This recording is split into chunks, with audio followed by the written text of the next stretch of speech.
ఆంధ్రప్రదేశ్ ఎన్నికల ముందు వరకు షర్మిలను వైసీపీ నేతలంతా జుజుబీ అనుకున్నారు. కూటమి ధాటితో పాటు సొంత అన్నపై షర్మిల నిర్వహించిన ప్రచారానికి వైసీపీ ఏకంగా 11 సీట్లకే పరిమితమైంది. ఇప్పటికీ ఆ షాక్ నుంచి జగన్ కోలుకోలేదు. సేమ్ అలాగే ఇటు తెలంగాణలోనూ బీఆర్ఎస్ కు కవిత మోత మొదలైంది. తన అన్న పేరు చెప్పకుండానే చెడామడా ఉతికారేస్తున్న కవిత తాజాగా ప్రత్యక్ష పోరులోకి ఎంట్రీ ఇచ్చింది. ఇందిరా పార్క్ ధర్నాతోనే తానేంటో చూపించేందుకు సిద్ధమయ్యారు కవిత.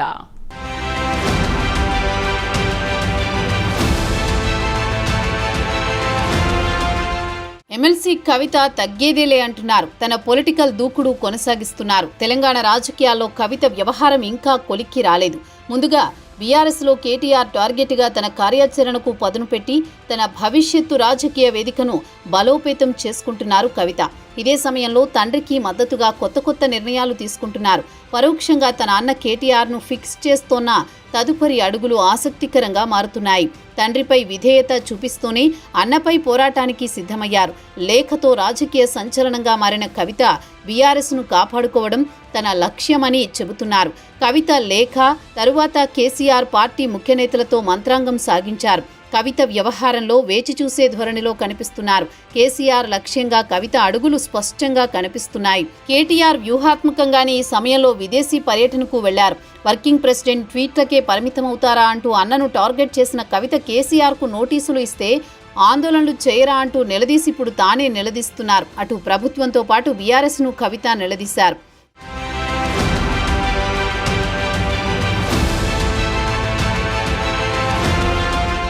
కవిత నిర్ణయాలకు బీఆర్ఎస్ పార్టీ నేతల నుంచి తనకు మద్దతు లేకపోవడం, అన్న బీఆర్ఎస్ వర్కింగ్ ప్రెసిడెంట్గా ఉండడంతో తన సొంత సంస్థ జాగృతి నుంచి రాజకీయ కార్యకలాపాలు కొనసాగించాలని కవిత నిర్ణయించారు.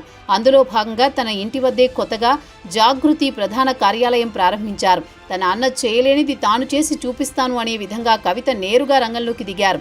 కాళేశ్వరం కమిషన్ ప్రాజెక్టులో అక్రమాలపై విచారణ కోసం కేసీఆర్కు నోటీసులు జారీ చేసింది.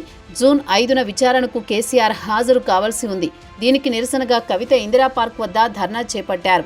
ఇది ఒక విధంగా కేటీఆర్ను ఫిక్స్ చేయడమే. ఇదే సమయంలో కేటీఆర్ కంటే తాను సమర్థురాలినని నిరూపించుకునే ప్రయత్నంలో కవిత ఉన్నట్లు స్పష్టమవుతోంది.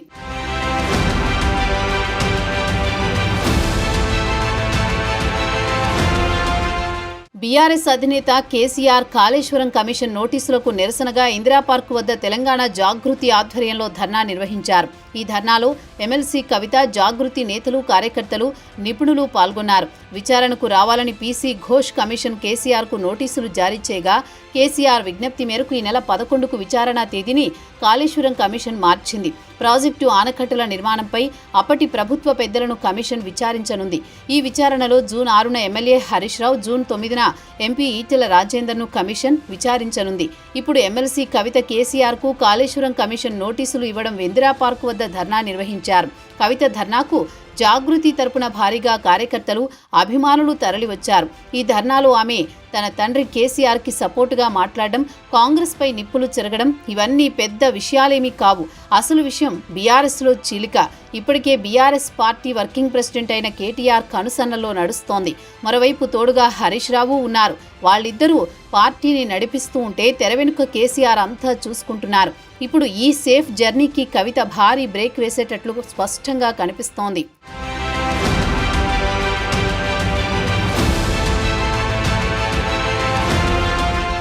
కాంగ్రెస్ ప్రభుత్వం కుట్రపూరితంగా నోటీసులు ఇచ్చిందని కవిత ఆగ్రహం వ్యక్తం చేశారు. రాజకీయ దురుద్దేశంతో కేసీఆర్కు నోటీసులు ఇచ్చారని ఆరోపించారు.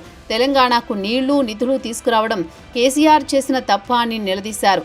కాళేశ్వరం ప్రాజెక్టు అంటే 3 బ్యారేజీలు కాదని 21 పంప్ హౌసులు, కాళేశ్వరంతో 35% తెలంగాణ భూభాగానికి నీళ్లు వస్తున్నాయని స్పష్టం చేశారు. ఇందిరా పార్క్ వద్ద జాగృతి ఆధ్వర్యంలో ఎమ్మెల్సీ కవిత ధర్నా చేశారు. మరోవైపు కేసీఆర్కు నోటీసులు ఇస్తే పోరాటం చేయలేదని మాజీ మంత్రి కేటీఆర్పై కవిత పరోక్ష విమర్శలు చేశారు. నీళ్లిచ్చిన కేసీఆర్కు రేవంత్ ప్రభుత్వం నోటీసులు ఇవ్వడాన్ని సహించమని కవిత హెచ్చరించారు. సీఎం రేవంత్ రెడ్డి తన గురువు చంద్రబాబు ఏపీకి గోదావరి జలాలను తరలించుకుపోతుంటే మౌనంగా ఎందుకు ఉన్నారని ప్రశ్నించారు. బనకచెర్ల ప్రాజెక్టును ఆపమని కేంద్ర ప్రభుత్వానికి లేఖ రాసే ధైర్యం రేవంత్ రెడ్డికి లేదా అని నిలదీశారు. వెంటనే రేవంత్ రెడ్డి అపెక్స్ కౌన్సిల్ కేంద్రానికి లేఖ రాయాలని కోరారు. కాళేశ్వరం లాంటి పెద్ద ప్రాజెక్టులు కట్టినప్పుడు చిన్న సమస్యలు సాధారణమేనని తెలిపారు. కుంగిన మేడిగడ్డ పిల్లర్కు రిపేర్ చేయాలని కోరారు.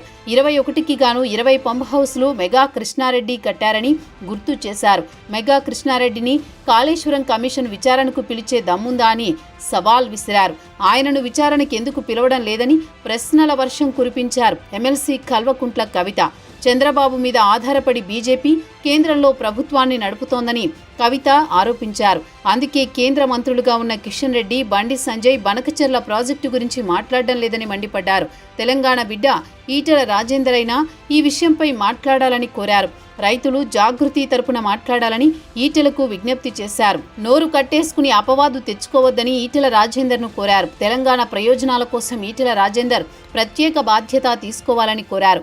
గోదావరిలో 1000 టీఎంసీల నీళ్లొచ్చే వరకు జాగృతి ఆధ్వర్యంలో ఉద్యమం చేస్తామని ఎమ్మెల్సీ కల్వకుంట్ల కవిత ప్రకటించారు. హైదరాబాద్కు శాశ్వతంగా నీటి అవసరాలు తీరుతాయని కవిత వెల్లడించారు. కేసీఆర్ది గట్టిగుండే కాబట్టే కాళేశ్వరం కట్టారని ఉద్ఘాటించారు. కాంగ్రెస్ కలలో కూడా కాళేశ్వరం లాంటి ప్రాజెక్టు కట్టలేదని ఎద్దేవా చేశారు. ప్రాణహిత చేవెళ్ల పేరుతో దివంగత నేత వైఎస్ రాజశేఖర్ రెడ్డి 16 టీఎంసీలు తెలంగాణకు నిల్వ ఉండాలని కాళేశ్వరం కట్టారని చెప్పారు. కాంగ్రెస్ ప్రభుత్వంలో జలయజ్ఞం పేరుతో ధనయజ్ఞం చేశారని విమర్శించారు.